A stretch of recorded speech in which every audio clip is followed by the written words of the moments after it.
I've been looking forward to this conversation for a while now. Indeed, we'll bring you a series of it in the coming days. Do you know what you want? Sometimes some of us are confused. Most people think they do, but career goals are not always about money, more money or attaining higher social status. It's news to some of us. Talented candidates sometimes are denied the opportunity to showcase their skills and experience to an actual interviewer simply because of the lack of an exact fit with a job description.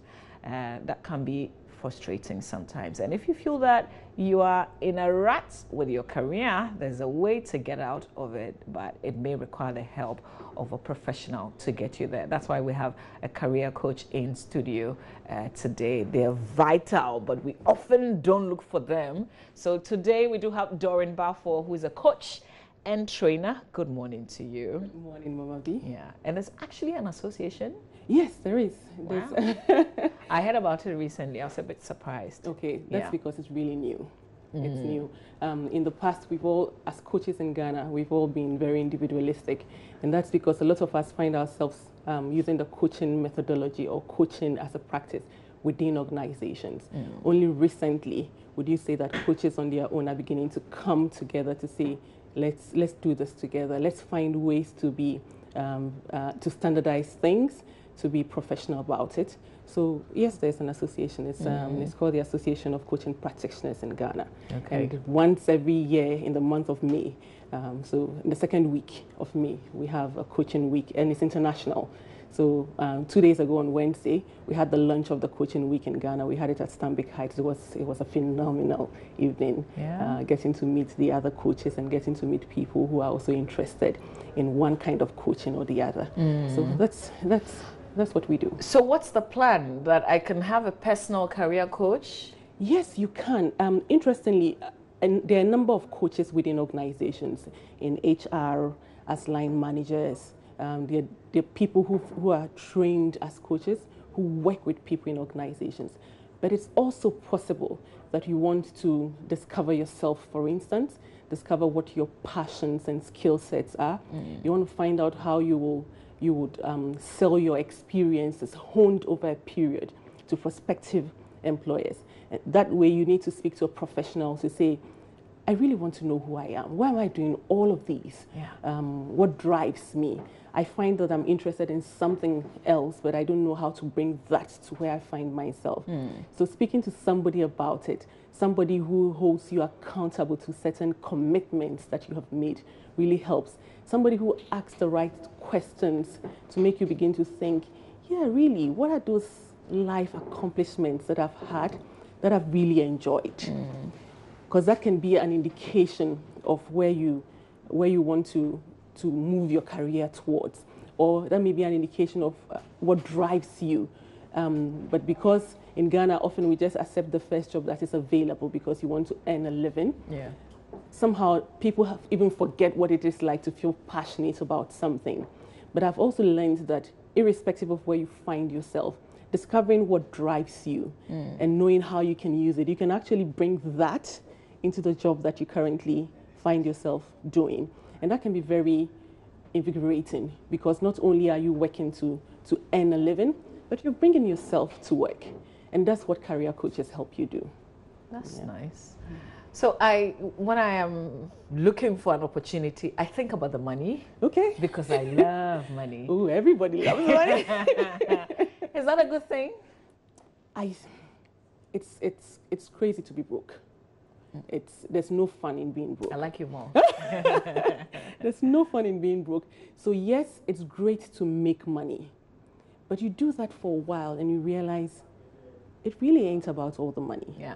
So recently I was speaking to a colleague I used to work with several years ago, and she, at a point in her life, she accepted a role somewhere. And yeah, she was earning almost twice what she was taking before she accepted that role. And she was saying to me, I find that I miss my old job. And I said to her, why? And she said, because in my old job, I used my skills. In this new job, I don't find myself doing any of that. So she and I had a very long conversation. In the long run, we resolved to do a couple of things. So she was going to find ways where she would teach her skills to the people that she's working with. so that she finds a way of helping those she works with and those skills in themselves as well. And she began to realize that, yeah, it's possible that she can have that money, but also bring herself to work. Because often, I don't know how we get encultured into thinking that there's a prescribed way of conducting yourself to fit into a particular career. So you're a fresh graduate and somehow you feel that you need to find yourself a nice suit and wear a particular outfit and carry yourself in a particular way. And so people put on their CV things that they think employers want to see. Yeah. So everybody says things like, I can work under pressure. and and the very recent one I saw, which got me all cracked up, says, I can work without pay. Somebody actually said that. Yes, that's how desperate the person is. Wow. But sometimes we think that that's what the employer is looking for. So you can work under pressure, you're a team player, all those cliche things that people put on the CV. I can multitask. And somebody, one that I saw, he said, technical proficiency in Microsoft Office suite. And that was, I have no clue. And at the interview, the person was required to give a presentation. So he had 45 minutes where he prepared the presentation. And now he had to speak to the presentation. The person even didn't know how to set up. He didn't know how to get the presentation running. So somebody said, but what is all of that technical proficiency? He said, I don't know. I saw it and I put it in there. So working with a career coach helps you to figure out why you're here in the first place. Some people start from that angle. That's the angle I like to start as well. Why am I here? Why am I here? Because it's, I figured, haven't been alive for too long, but at least I've been alive for a while. So I figured after close to 2 decades in corporate Ghana, that it gets to that stage where you want to tie in the various phases of your life together. You're a spiritual being, you're a mother, you're a career woman, you have your own side hustle and all of that. And you want to put all of that together in a way that it makes sense. So that it's not as though I have to live my life one way here and live my life the other way there. And speaking to a coach is what helps you do that. So you discover why on earth, why you're here in the first place. And then once you discover that, you want to go ahead to find, okay, currently, what 3 words comes to people's mind when they think about me? Okay. Then when you look at those words coming from people, because you get external input, you ask yourself another very, very good question. You ask yourself, is that how I want to be known? So more like saying, what 3 words don't I want to be described with? Because you get, it can be very revealing when you're getting external input on how you carry yourself right now, on your brand as an individual. Because that's what your people see at work. And so that's the reason why people think of people and say, there's something to be done. Why are we thinking, but Mama V is around? And then you get scenarios where people say things like, you wanted us to finish this really early and you gave it to this person because you're known. So your actions and inactions already, people have formed that perception about you. And sometimes it's very unintentional. You just go about it because you probably feel, I don't really like what I'm doing. And everybody has to feel that, you know. Or sometimes a strength overused, all right? And then it's dovetailing quickly into a weakness. So you get people who say, I'm very confident, and people describe them as arrogant. It's just a strength overused. So it's just getting that external input to say, is that how I want to be described? But then you go a step further to say, okay, what do I do about it? If this is the area that I want to go into, how do I? And that's the power of choice. And that's where we often forget, what we often forget that we have. You know the statement, it doesn't matter what people think, be yourself. I feel it's very incomplete. Because think about it. Sometimes I use myself as an example. As a teenager, I had anger issues. Serious anger issues. Because this is my biggest size. I used to be very, very petite, and you see I'm very tall. So I grew up in an environment which was also very masculine inclined. So it doesn't matter how well you do academically, how graciously you carry yourself. You're a woman, you're a second-class citizen, you know? So I learned to be very defensive and learned to fight really early in my life to say, I deserve this. And before long, I realized it had developed into something else because I didn't need a reason to get angry anymore. Everybody was trying to take advantage of me. Now, if at that stage anybody had said to me, be yourself, myself was doing me no good. Yeah. So I think that it's a very incomplete statement. It's more of be your best self. That gives you the power of choice, the power to look within you and say, am I living the life that is worth emulating? Am I living the life that impacts on others? Am I living the kind of life that will make anybody want to work with and or for me? You know, that kind of thing. And that gives you the power of choice. That makes you able to swap from being a very conversational person, if you want to a very introverted person if you want to be left alone. And that's all within your choice. I feel like I'm getting some coaching lessons right here. This is the kind of conversation that I should be having. This is the kind of conversation we should all be having. Yeah. I want to jump off and ask this. How do you know you're in the right place? How do you know the job you're doing is the right one for you? Okay, that's a very good question, Mama V. I figured over the couple of years that beyond finding out your passions and your motivated skill sets, things that you do well and you enjoy, experience also counts. Experience and exposure.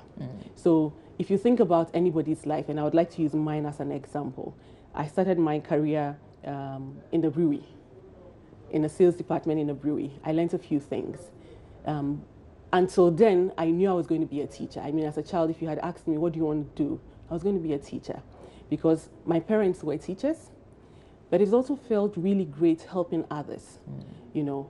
So I was going to be a teacher, much to my mother's disapproval, you know. So when I went in to do my MPhil in school, I went in to do the MPhil because my lecturers thought I would make a great lecturer. So it kind of affirmed what I wanted to do. I never knew then that there was anything like a corporate trainer, that there was the coaching opportunity, that there were you could become a facilitator, and all of those. I didn't know. So in my mind, what I knew was teaching, and that's what I was going for. But after I left the brewery, I went to one financial institution, and I was introduced to the whole world of corporate training. And I'm like, okay, maybe I don't want to be a teacher. I want to be a corporate trainer. I changed jobs, and then I got introduced to executive coaching. And boy, was I blown away. And that was what I wanted to do.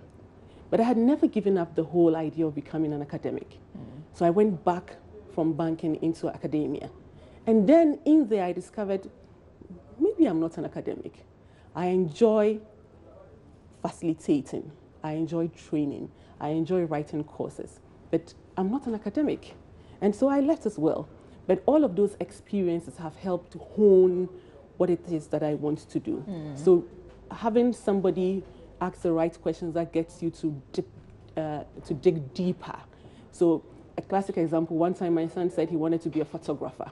And he gave his heart to it, did a couple of gigs. And then he had a conversation with a very experienced person. And the person said, have you ever thought of forensic photography? I had never even heard what that was. But then I went to read about it. I'm like, whoa. And then I looked at how much they were making. I'm like, oh, God, you're going to be a forensic photographer.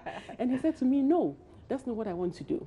But think about it. If you never knew that forensic photography was an option, you would probably think that everything in the world of the photographer is covering weddings and or engagements and those live faces and things like that. So it's getting somebody who asks you the right questions, that directs you onto that search, that what next kind of question. But what if, how about, that gets you digging deeper to say, wait a minute, there are options. So I think that waking up and feeling that going to this job is really a drag on me should be that nudge that says to you, what can I do about it? Instead of just sitting there and saying, well, there's no job available anyway, this is all that I have. But what if you can turn that arena, that space you find yourself into one that suits you? And would your coach also guide you into getting a job? I mean, if you're watching, you don't have a job, is your career coach somebody that you can walk to and say, I need a job, or what? What are they supposed to help you do? Okay, so I wonder if there's a career coach who will say to you, go look in these areas, you find a job. Because a coach really working with a coach, a lot of the work, a lot of the action actually lies on you. Okay. So the coach asks you the relevant questions that opens your mind to want to take that transformational journey.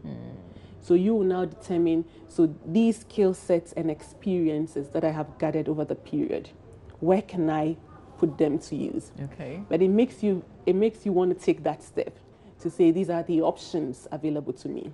Or lately, I think that one of the things that I'm really drawn to is, yes, you're doing something using your skills in corporate Ghana, yes, but also if you haven't found a way to use all of your skills that you think you have, to probably begin to mentor others, for instance, or raise it like a side hustle, that kind of thing. So that's what a coach will do for you, to ask you the questions that make you bold enough to want to take that transformational journey, to say, these are the areas that I think are available and this is where I want to push myself towards. Often we hear the CV is not right, the CV is not right, or the proposal is not right. But people actually don't give you like a sample, so go and look on it and work something out. Would a coach do?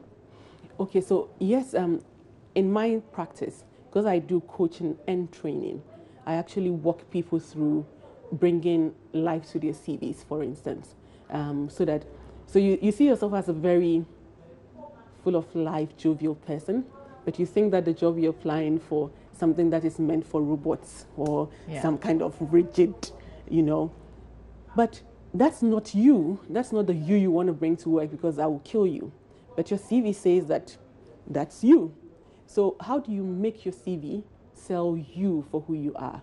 And that's one of the things that a career coach can help you do, helping you write. So looking at your experiences, what you've accomplished over the period, especially your motivated skill set. So I use this example.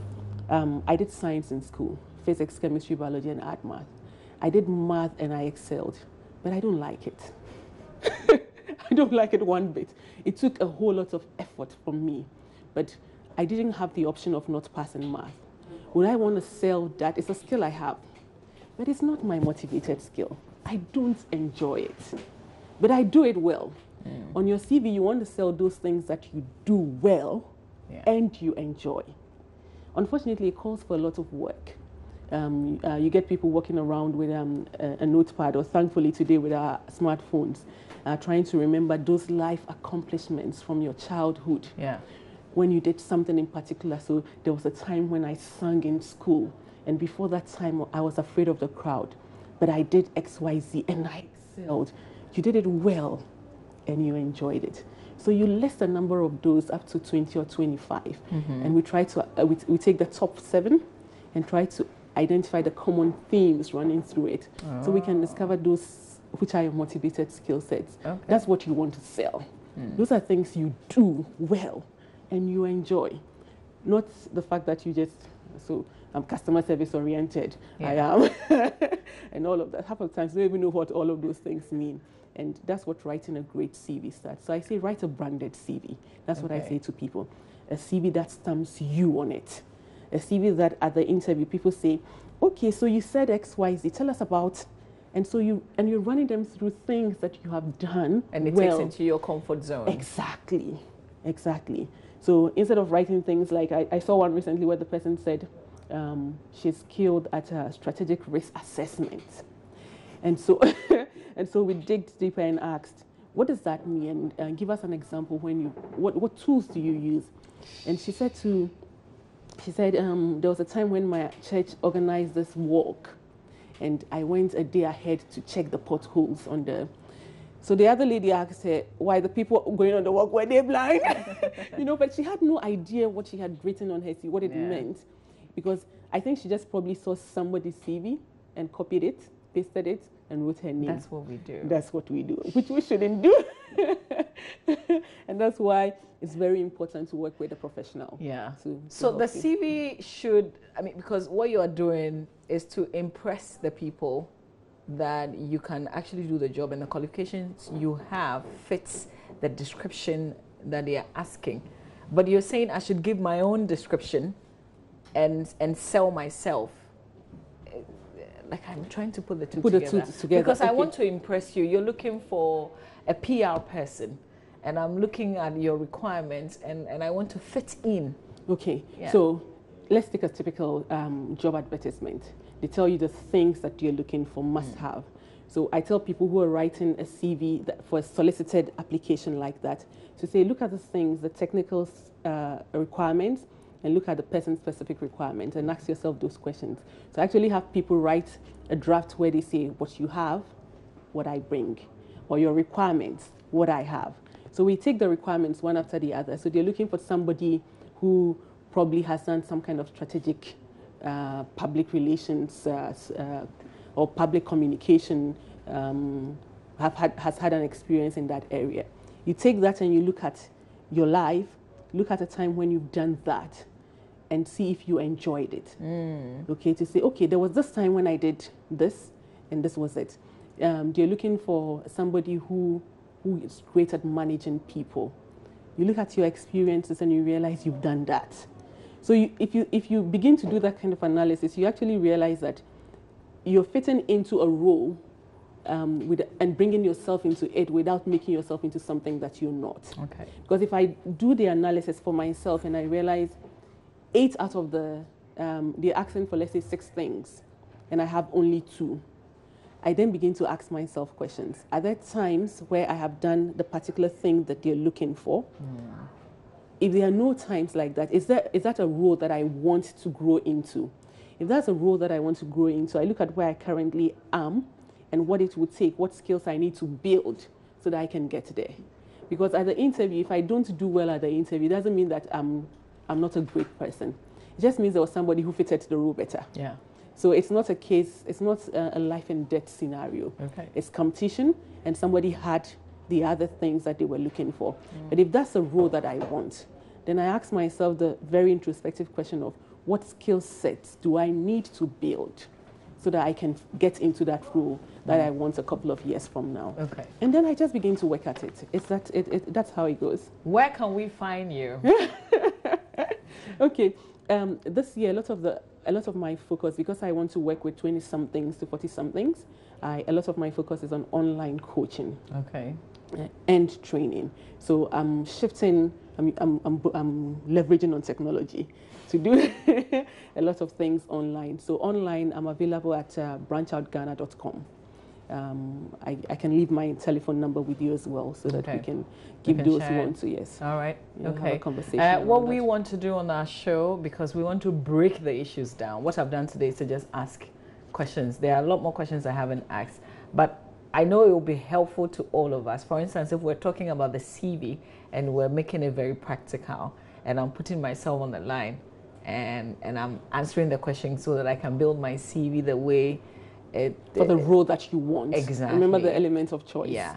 Then it can help the people who are watching as well. So True. This is something we want to do every week, and we're going to plan it. That would be phenomenal. Once every week, so that we can help everybody. That would be phenomenal. But for today, we have a great understanding of why we need coaches. We need a career coach in our lives. So thank you very much for what you've shared with us. Thank you. And we will do a follow-up and have you every week, if that's okay with you. I'm looking forward to that. It will be a great pleasure. Thank you very much for your Mawadi. time this morning. We really appreciate it. Thank you. All right, we have to bring you entertainment is brought to us by Airtel. If you haven't won in the Airtel Woomrenier promo, Jack, you for no lose guard at all. As for this last show, is for you. That's why the promo has been extended to 6th of June. So recharge again, because with this last day's special, 2 people will win 1,000 Ghana cedis every day. The weekly prize of 10,000 cedis is now 15,000 cedis. That's a lot of money. And then the grand prize